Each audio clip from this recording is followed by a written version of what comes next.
So have you guys ever noticed that Pepto-Bismol is supposed to make you feel better, but it tastes so crappy that it kind of makes you want to vomit a bit?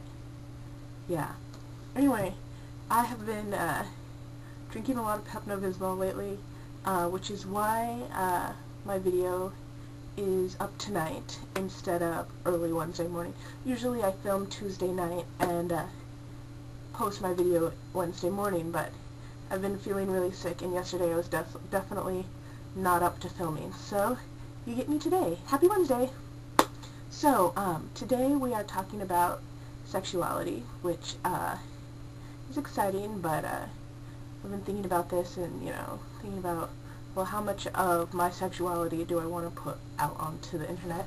I think Jay did a really great job on Monday, breaking down categories of this week's topic, and I will kind of follow that, kind of just do my own thing. So, yeah.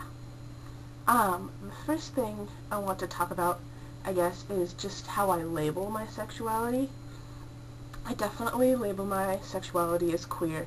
I definitely identify as a queer person, and I love that label. However, I also identify as lesbian. A lot of times I say I'm a queer lesbian, or, any variation of those words. It's very important to me to identify as a lesbian, for a couple of reasons. Number one, even though I don't believe in gender labels, or I do believe that gender is a social construct, and it doesn't really exist in the way that we believe it does. However, I do believe that just because gender is a social construct doesn't mean that it doesn't have implications in our daily life. The fact that society believes that gender is real makes it real. The fact that society believes that I am a female has consequences on my everyday life.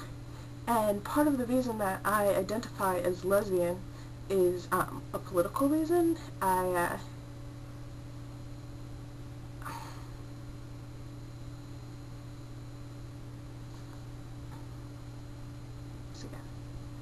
don't think that identifying as a lesbian means that you have to fit A, B, or C criteria. I think that it's gotten a bad rap over the years as possibly something stuffy or unmalleable, but I think that that label can mean whatever you want it to mean, and for me it just means that I was born female and I am into females. As far as who I'm interested in, this changes from time to time, but one constant is that I am definitely into feminine women. I just am. I've gotten flack in the past. People say, oh, you're into the whole butch femme thing. And it did cause me to do some soul searching. Like, am I being anti-feminist? Am I just into heterosexual roles? However, that's really not the case. It just happens to be who I'm attracted to. I love feminine women. And on top of that, I love feminine people in general. So I love typical femmes, who you would think of first off, with long hair and makeup and girly type things. Then I love male-bodied people who either identify as female or who are very feminine and identify with their feminine being. I don't know. I'm less attracted to men.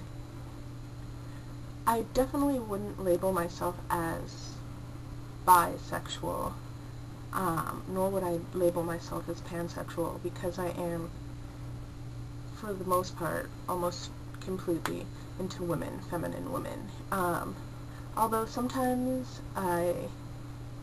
in the past and currently, I am definitely attracted to more masculine presenting people. It's always masculine presenting people who are also feminine, if that makes sense. Like, almost like if you could say the female identifying version of like a flamboyant gay man, I would definitely be into that. Or like the female identified version of like a metrosexual, that term annoys me, but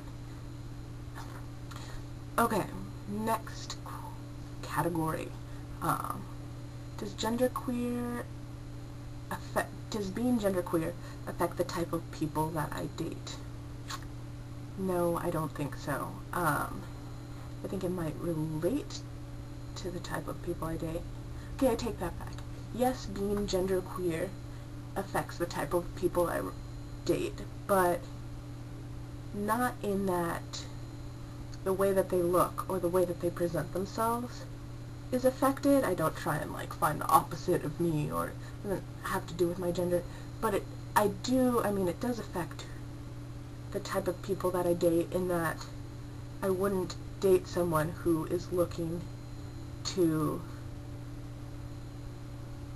date someone who identifies fully as female only.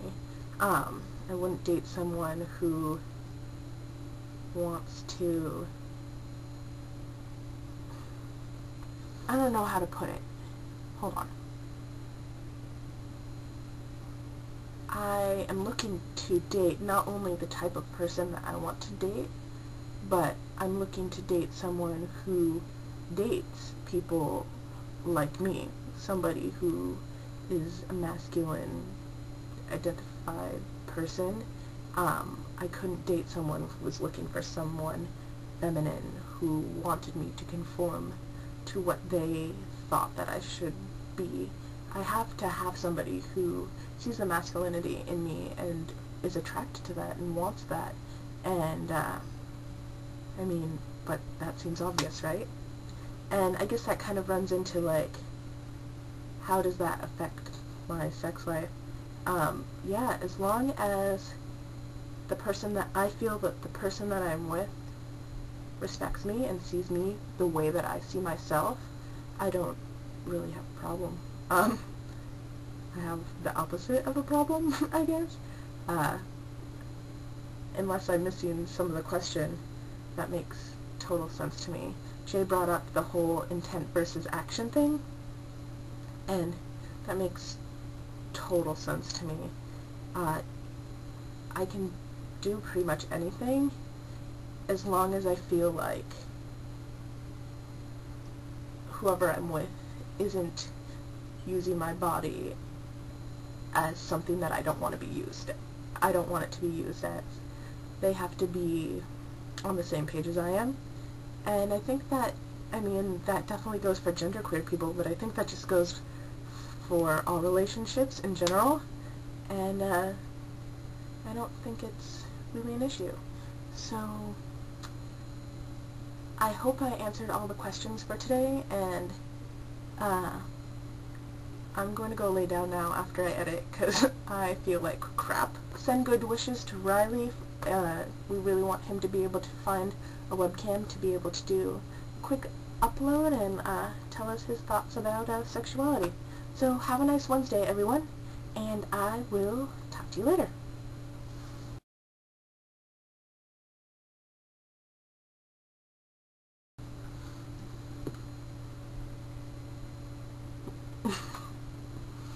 Yeah, let's talk about that for a second. The term metrosexual annoys me because it doesn't have anything to do with sexuality. It's basically taking the term homosexual male and saying, okay, well, if homosexual males are